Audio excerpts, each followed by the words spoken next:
주제는 믿음의 기본이다 라는 제목으로 하나님 말씀을 전하도록 하겠습니다. 아마 이 세상에 살고 있는 우리 사람들은 돈에 대해서 싫어하는 사람은 아무도 없을 것입니다. 왜냐하면 이 돈의 가치를 알고 있기 때문에 그렇습니다. 돈의 가치가 우리가 필요한 것을 공급해주는 그런 수단이기 때문에 부자가 된다는 것은 상당히 자기에게 유익할 수가 있습니다. 그러나 이 재물은 양날의 칼과 같습니다. 아굴의 기도를 통해서 잠언 30장 8절 9절에 보니까 나로 가난하게도 마옵시고 부하게도 마옵소서 다만 필요한 양식으로 나를 먹이시옵소서 이렇게 고백하면서 그 이유에 대해서 설명하기를 내가 부자가 되었을 때에 하나님이 없다, 하나님을 모른다 할까 염려가 되고 또 내가 가난하게 되었을 때에 도둑질하여 하나님을 욕되게 할까 그런 마음으로 내가 부자 되기도 원치 않고 내가 가난한 것도 원치 않고 적당한 양식만 있으면 필요한 것만 있으면 난 족하겠습니다. 이런 기도를 이 아굴이 잠언 30장에서 고백했습니다. 왜 그렇게 할까요? 부자가 됐을 때에 부유했을 때에 하나님의 존재에 대해서 하나님이 축복해 주셨다고 말은 하지만은 하나님을 절대적으로 의지하지 않는다는 거죠. 재물이 많다는 것은 그만큼 유혹에 빠질 수가 있는 것입니다. 그래서 이 양날의 칼과 같은데 이 재물을 많이 가지고 있는 사람들은 굉장히 위험하다는 것을 알아야 됩니다. 그 돈을 관리하기 위해서 얼마나 많이 신경을 쓰는지 모릅니다. 반대로 돈이 너무 없으면 사람이 궁색해지죠. 남에게 돈을 빌려야 되고 또 필요한 것을 급하게 필요한데 그것을 사지 못할 때에 또 그것을 사용하지 못할 때에 그 자존심이 무너지고 이 돈 때문에 자살하는 사람이 얼마나 많습니까? 경제적인 파탄을 이르는 그런 가정을 돌보지 못하니까 더 이상은 방법도 없고 여기서 생을 마감하는 그런 사람들이 굉장히 많습니다. 특별히 청년들은 취업을 해서 경제적인 그 자유함을 누려야 되는데 자기가 원하는 만큼의 수입을 보장하지 못할 때에 일은 2배, 3배 더 힘든 일을 하더라도 겨우 생활하는 사람들이 얼마나 많이 있습니까? 우리가 돈이 많다는 것은 우리에게 굉장한 유익을 주기도 하지만은 때로는 이 돈이 많은 걸로 인해서 오히려 돈이 많은 사람들이 더 큰 근심을 한다는 것도 우리가 알아야 될 필요가 있습니다. 그러니까 사실은 이 물질이라는 것은 우리에게 적당히 있는 것이 참 소중한 것입니다. 그럼에도 불구하고 하나님께서는 우리 믿는 사람들에게 재물을 많이 주는 사람도 있고 때로는 재물이 좀 어려운 상황에 처하기도 하기도 합니다. 그러나 하나님이 원하시는 원래 마음이 무엇이겠습니까? 모든 믿는 자들에게 좋은 것을 아낌없이 주고자 하는 것이 하나님의 마음입니다. 필요한 것을 하나님이 왜 안 주시겠습니까? 구하라 그러면 주신다고 약속하신 것은 나에게 필요한 것뿐만 아니라 우리가 하나님을 위해서 하고자 하는 모든 것들은 하나님이 다 공급하신다는 그 말씀 아니겠습니까? 하나님을 모르는 사람도 하나님께서 하늘에 태양을 비추시고 공기를 주시고 우리 인간이 살 수 없는 모든 것들을 다 공급하셨는데 하물며 하나님 믿는 성도에게 그냥 외면하지 않는다는 것입니다. 우리는 여기서부터 출발해야 되는데 그것이 바로 믿음이죠. 하나님에 대한 믿음이 분명해야 됩니다. 이 믿음이라는 것은 하나님을 믿습니다. 내가 그러므로 구원받습니다. 이렇게만 생각할 것이 아니라 이 하나님을 믿는다는 것은 하나님이 나의 모든 것이 되는 것을 믿는 것입니다. 하나님이 내게 주시는 모든 공급자는 하나님이신 것이죠.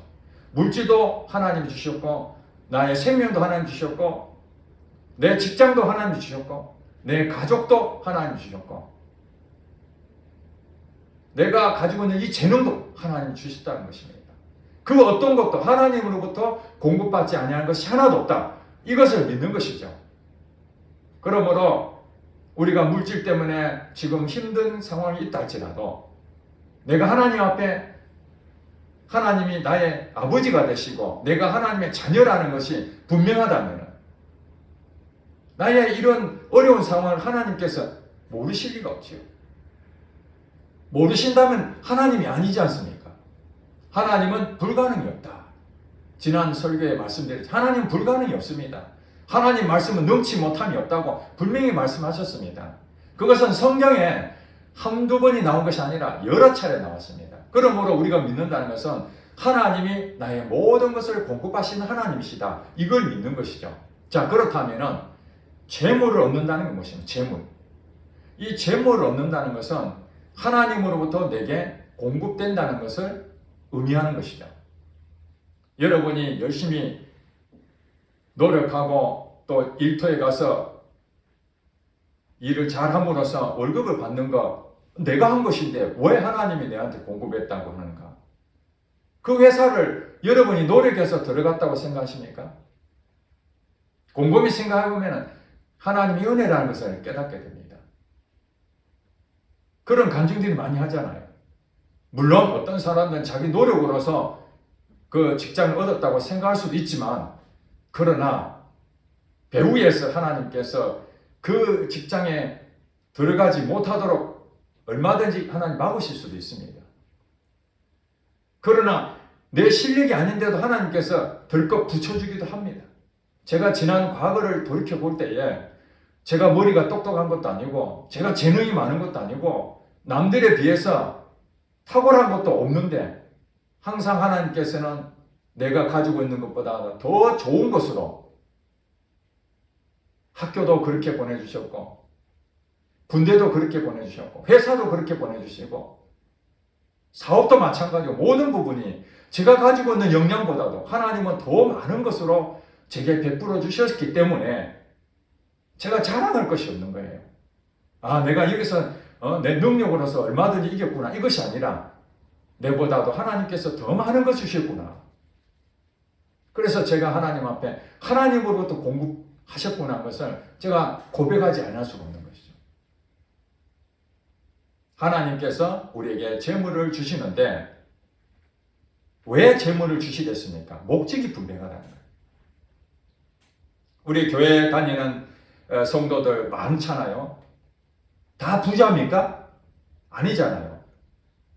부자는 소수고 대부분은 먹고 살 정도, 또 일부는 필요한 것이 부족한, 누가 보더라도 궁핍한 생활을 하시는 분도 일부가 있습니다.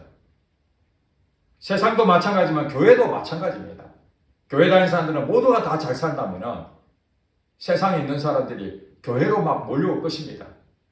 아파트 당첨하면 프리미엄 붙여서 고가에 팔 수 있다라는 그 희망도 있고 그 어려운 것에 당첨이 되면 이 가치가 올라간다는 알기 때문에 새벽부터 줄을 서서 접수하는 옛날의 그 광경들이 생생합니다. 돈이 안 되는데 왜 거기에 아침부터 장사진을 치고 기다리겠습니까?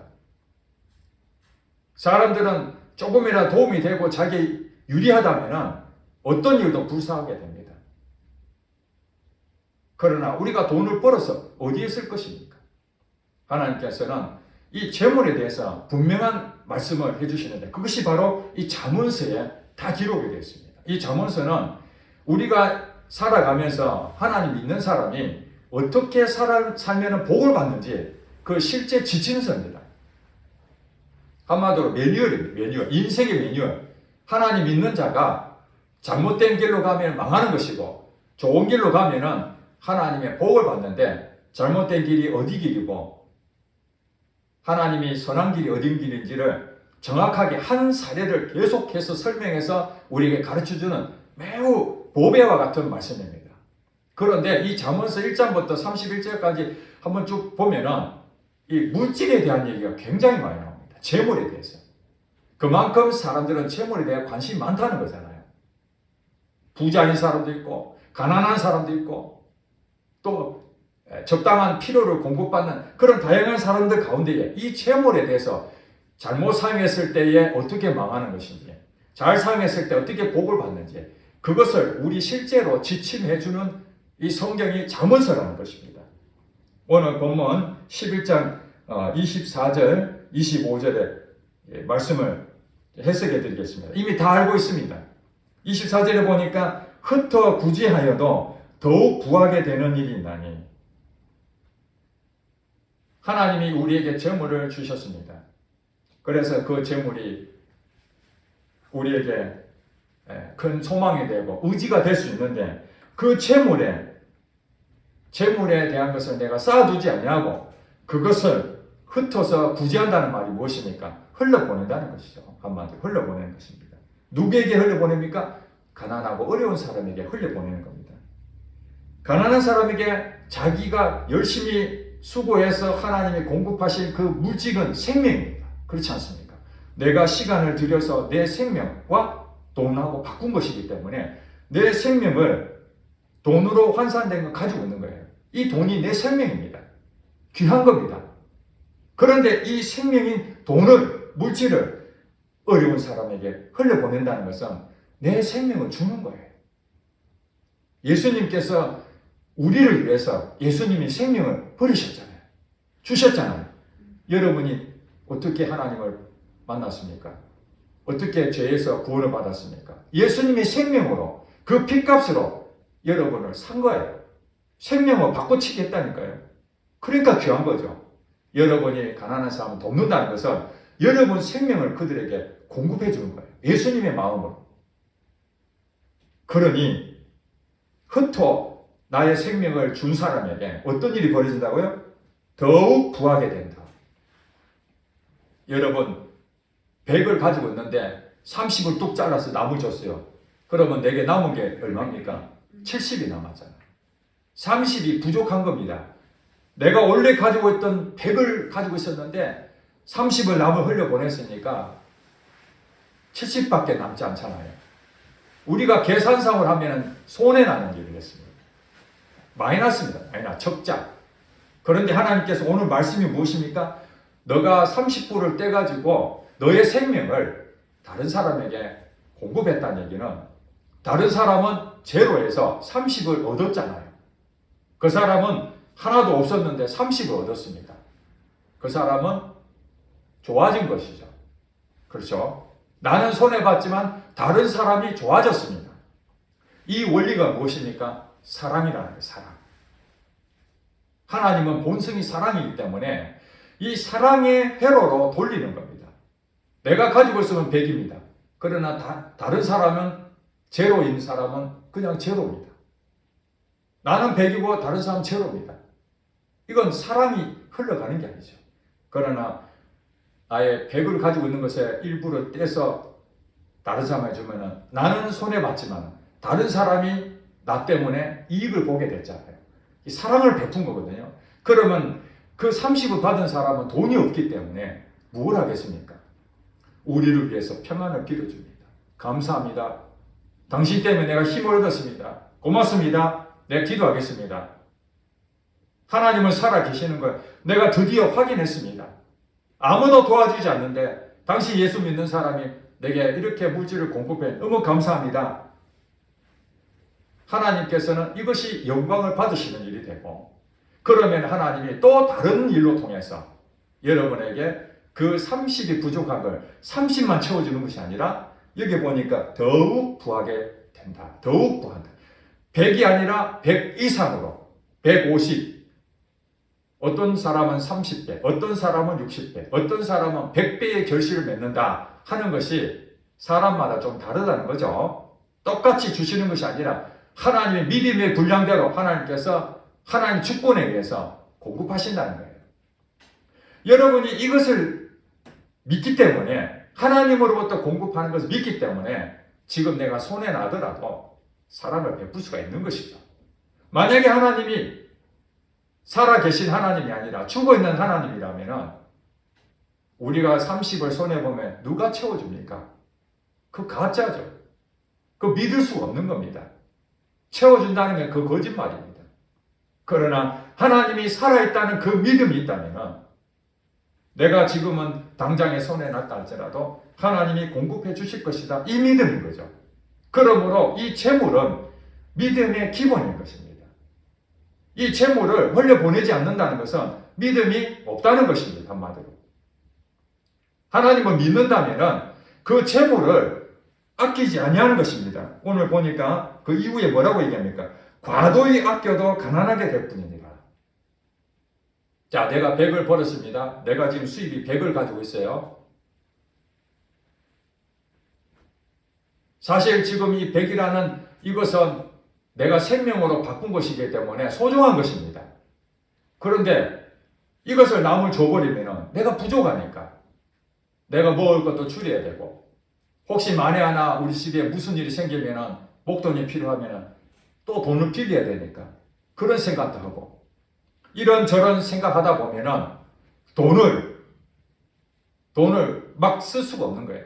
그래서 아껴야 되죠. 근데 여러분 전략하는 건 좋은 일입니다. 아끼는 것을 나쁘게 생각하면 안 돼요. 오늘 본문에 보니까 무슨 얘기합니까? 과도히 아낀다는 것을 말하는 것입니다.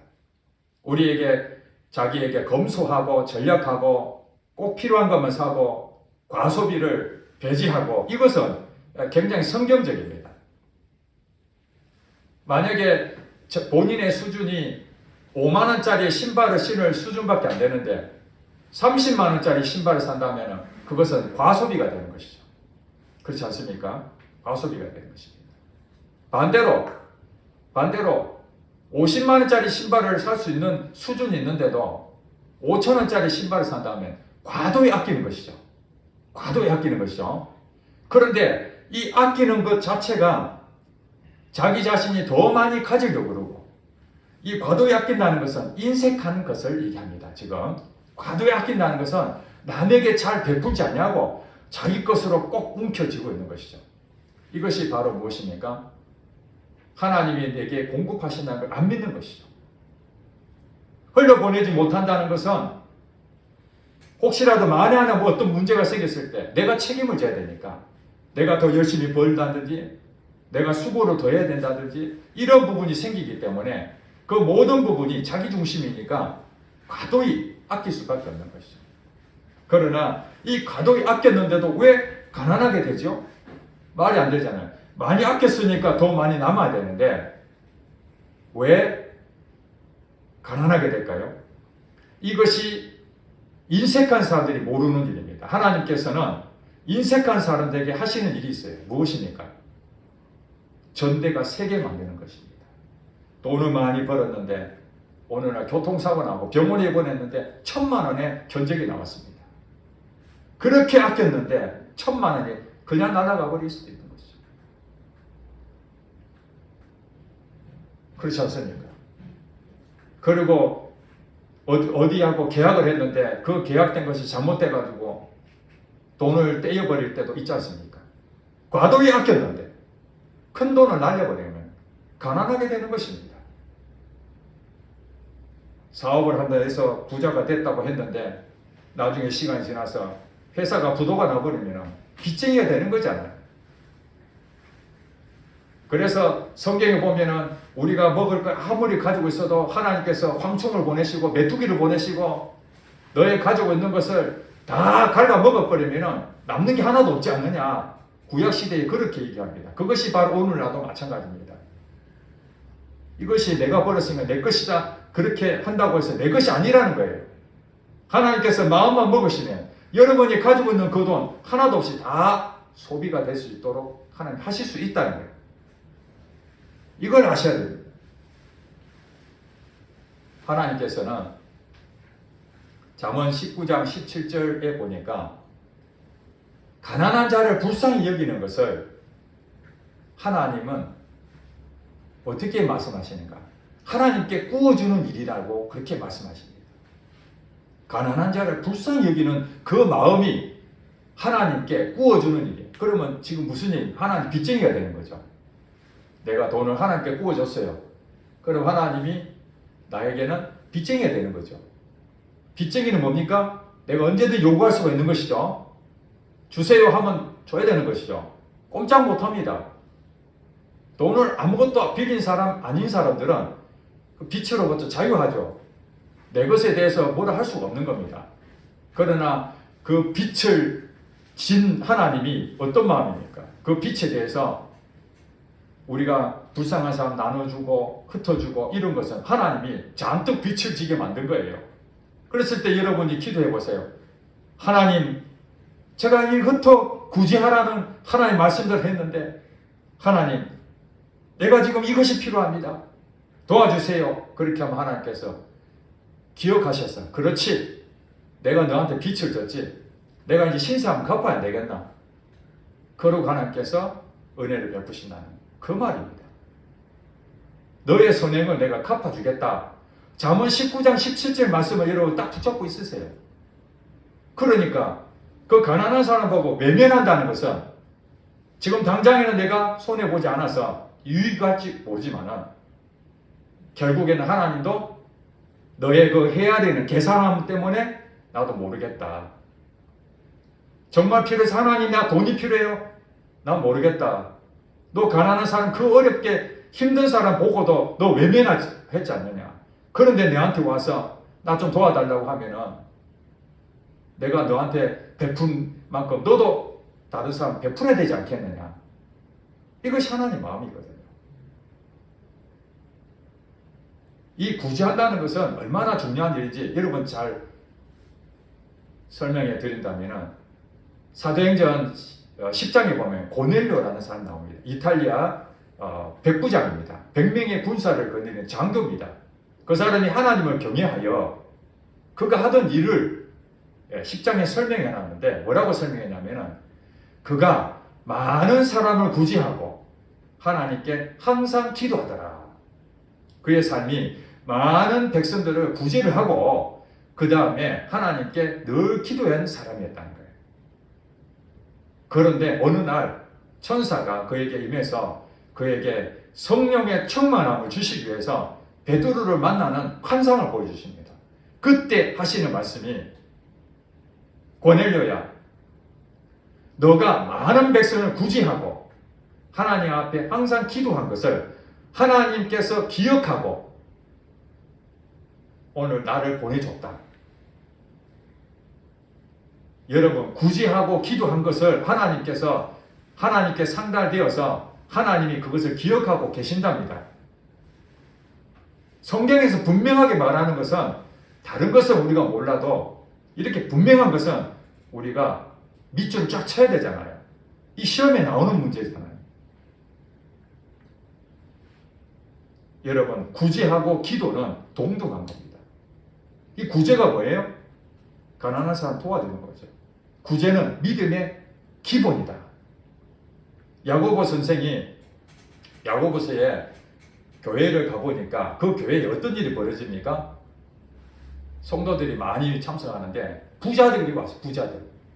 부자들이 오니까 이 안내하시는 분이 그 옷 잘 입은 사람 보고 좋은 자리를 안내를 했습니다. 여기서 예배드리라고. 그랬는데 옷도 허름하고 행색도 보잘것없고 거의 구차하게 생긴 사람이 뒤에서 들어오니까 안내자가 뭐라고 얘기합니까? 당신은 어디 앉든지 마음대로 해. 아무 데나 가서 앉아. 이렇게 천대를 했다는 거예요. 믿음이 있다라고 하는데 사람을 차별하기 시작한 겁니다. 금가락지 끼고 귀걸이도 하고 반지도 보석 반지 끼고 화려한 옷을 입고 온 부자들에게는 좋은 대접을 하고 가난한 사람들은 철시하는 이 모습을 보면서 예수님의 동생이었던 이 야고보가 예루살렘 공동체의 지도자였는데 그 공동체에 하신 말씀이 뭐라고 합니까? 여러분 믿음이 있습니까? 믿음이 있다면 여러분의 행동으로 보여주셔야 됩니다. 그러면서 한 예를 든 겁니다. 가난한 사람이 나 배고픕니다. 내가 가진 것이 없어서 힘듭니다. 그럴 때에 우리는 어떻게 해야 되는가? 그래 성도가 와가지고 형제여, 당신 많이 배고프구나. 하나님이 당신을 채워주실 거야. 힘내. 내가 기도할게. 그렇게 한다면은, 그렇게 하고 쓸 것을 주지 아니한다면은 그 믿음이 어디 있느냐 이렇게 물어본 겁니다. 과거에 저희들도 굉장히 어려운 시절이 있었습니다. 목회하기 전에 회사는 어려우셨고 어디 가서 돈을 빌려야 될 그런 위기 가운데 있는데, 그것을 우리 교회 공동체에 어떤 분들이 알게 돼서, 사실 우리가 돈을 빌려달라고 말을 못 하잖아요. 자존심도 있고 혹시 거절당하면 창피하기도 하고 떳떳하게 말도 못 하는데, 그러나 누가 선뜻 이렇게 도와주면 너무 감사했는데, 그 당시에 꽤 괜찮게 생활하시는 그 집사님이 계셨는데 우리에게 와가지고 힘내라고, 내가 당신들이 공급이 하나님께서 잘할 수 있도록 기도해 주겠다고. 그 사람은 본인은 믿음이 있다 하고 위로해 준다고 할지 모르지만 그 재산이 많은데도 불구하고 손 하나 펼쳐주지 못하는 그 믿음으로 사는 사람이라는 것을 그 스스로 고백하고 있는 겁니다. 기도할게 이것이 아니라 하나님한테 물어보고, 하나님, 저 사람이 필요한 부분에 내가 어떻게 도와주면 되겠습니까? 이게 믿음의 기본 아니겠습니까? 그러면 그가 가지고 있는 그 재물이 바로 이때를 위함이구나. 이때를 위함이구나. 그리고 선뜻 금액에 관계없이 마음을 다해서 베풀었을 때 하나님은 그 눈물 흘리면서 어려운 그 사람에게 하나님이 사랑이 공급된 것을 경험하지 않겠습니까? 아, 하나님께서 눈물 넣기로 했더니 공급해 주시는구나. 그리고 흘러보낸 그 사람의 마음을 하나님께 받으시고 그게 또 채워주는 거죠. 하나님의 원리는 그렇습니다. 흘러보내면 채워줍니다. 흘러보내면 채워줍니다. 그런데 1대1로 채워주는 것이 아니라 무한대로 채워주는 거예요. 더 많이 채워주는 겁니다. 저희들 어려웠을 때 정말 저희들이 도와주고 베풀어줬던 사람들은 외면하던데, 전혀 관계없는 사람들이 하나님의 마음으로, 저희들 전도사님 많이 힘드시죠? 하나님이 이런 마음을 주셨는데 여기 쓰세요. 그분도 어려운데 얼마나 마음이 감사하는 마음이 생기지만 전혀 알지 못한 그런 사람들도 누가 우리를 도와주겠습니까? 가까운 사람도 아닌데도 불구하고 하나님이 그 사람의 마음을 움직여서 공급해 줄 때에 하나님이 살아 계시는구나. 하나님은 나를 외면하지 아니하는구나. 이 가난한 사람들의 마음이 그렇다는 거예요. 다 외면하는데 하나님의 마음으로 공급해주는 그 사람을 통해서 하나님이 살아 계시는구나. 하나님 나의 필요에 대해서 응답해 주시는구나. 그걸 깨닫게 되는 것이죠. 이것이 믿음으로 사는 것이라는 거예요. 믿음으로 사는 것입니다. 그리고 흘려보낸다는 것에 누가복음 6장 38절 말씀에 주라 그리하면 주시리니 후이되어 누르고 넘치도록 하여 너에게 안겨주리라. 이것이 우리 믿는 사람에게 하신 말씀입니다. 하나님, 나 돈이 없어요. 내가 돈 많이 벌거든. 내가 남을 돕게. 돈 많이 주시면 내가 뚝 잘라서 어려운 사람 많이 돕겠습니다. 그렇게 성경은 말하지 않습니다. 먼저 주라는 거예요. 먼저. 돈 많이 벌어서가 아니라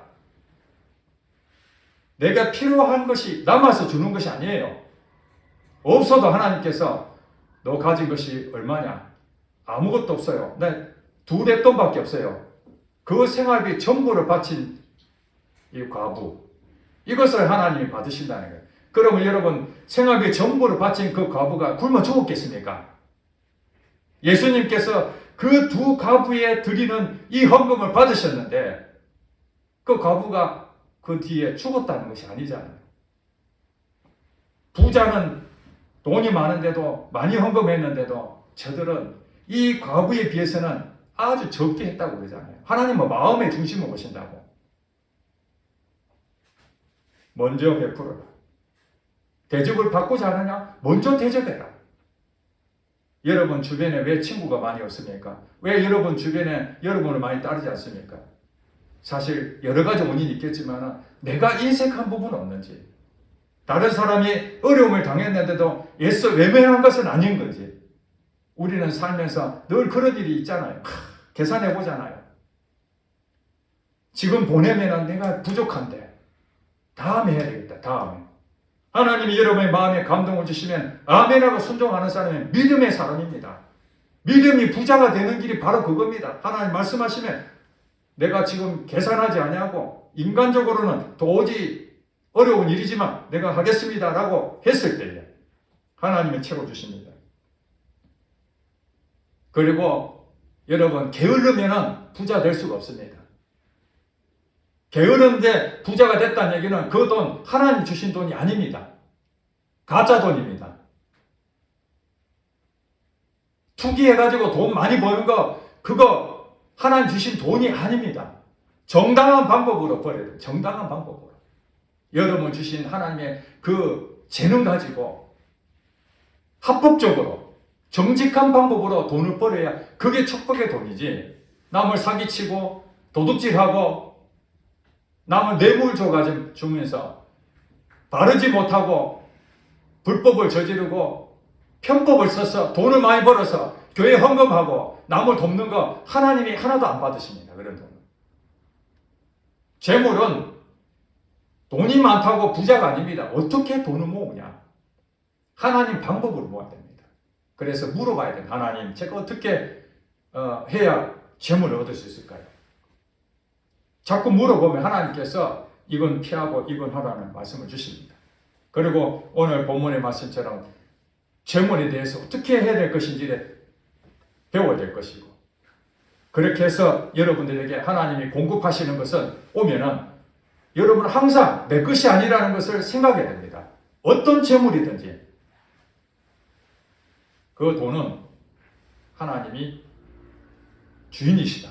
그러면은 여러분들 흘려보내면은 하나도 없는 것 같죠. 제가 지금까지 살아보면서 성경 말씀이 진리라는 걸 제가 여러분한테 당당하게 내가 확신 있게 말합니다. 저도 어려움이 많이 있었지만은 그 어려움 가운데서도 흘려보내는데 부족하지 아니하도록 다른 사람을 통해서 더 많이 채워주는 경험을 저는 늘 많이 합니다. 아마 여러분들도 그런 사람 많이 있을 것입니다. 그 다음 절에 뭐라고 합니까? 구제를 좋아하는 자는 풍족하여질 것이요 남을 윤택하게 하는 자는 자기도 윤택하여지리라. 여러분 이제 이해하셨죠? 구제를 좋아한다는 것은 하나님 마음으로 좋아하는 것이죠. 그렇다 해가지고 여기서 구제를 좋아한다는 것은 남에게 인정받고 내가 도와주면 그 사람이 나의 종이 되어버리잖아요. 그렇죠? 꼼짝 말하잖아요. 내가 많이 베푸면 그 사람은 내게 은혜를 받았기 때문에 내 말이라면 다 들어주거든요. 그거 조심해야 되는 거예요. 이 물질은 하나님이 공급했기 때문에 내가 그 사람을 종을 부리듯이 하는 것이 아니라 사랑의 마음으로 가야 되지, 그 사람은 나의 하수인으로 생각하고 종으로 이겨버리고 그렇게 가버리면은 그 물질은 하나님의 마음으로 한 것이 아니라 아무리 돈을 많이 벌었다 하더라도 그건 잘못된 길이 되는 것이다. 그래서 여러분 재물이 왜 막혔는지를 잘 아셔야 됩니다. 그 재물을 지극히 작은 것에 충성된 자가 큰 것에도 충성된다고, 여러분 물질을 조금씩 하나님의 방법으로 쓰는 법을 배워야 여러분 물질이 많아져도 과감하게 사람들을 구제할 수 있습니다. 흩어 구제할 수가 있습니다. 그러면 여러분에게 계속해서 채워주는 일이 될 것입니다. 하나님을 사랑하는 자는 이웃을 사랑합니다. 하나님 사랑과 이웃 사랑은 동등한 겁니다. 여러분이 이웃을 사랑하는 마음으로 자기의 생명을 돈으로 환산해서 베푸는 그것이 바로 여러분이 하나님을 사랑하는 것이라는 거예요. 그 사람이 바로 믿음의 부자입니다. 구제는 믿음의 기본입니다. 이를 인색하고 그 물질 때문에 주저하고 그 물질에 매여 있다면 여러분은 믿음이 성장할 수가 없습니다. 믿음에 그냥 갇혀 있습니다. 그 믿음이 뚫고 가려고 하면 돈부터 여러분들이 자유함을 누려야 됩니다. 돈에 매여 있으면 안 됩니다. 돈을 쫓아가면 안 됩니다. 그 돈이 하나님으로부터 공급하신다는 깨닫고 하나님의 여러분 믿음의 모든 부분에 말씀대로 순종하신다면 여러분은 물질에도 부자가 될 수 있을 것이며 믿음에도 부자가 될 줄로 믿습니다. 아멘. 기도하겠습니다.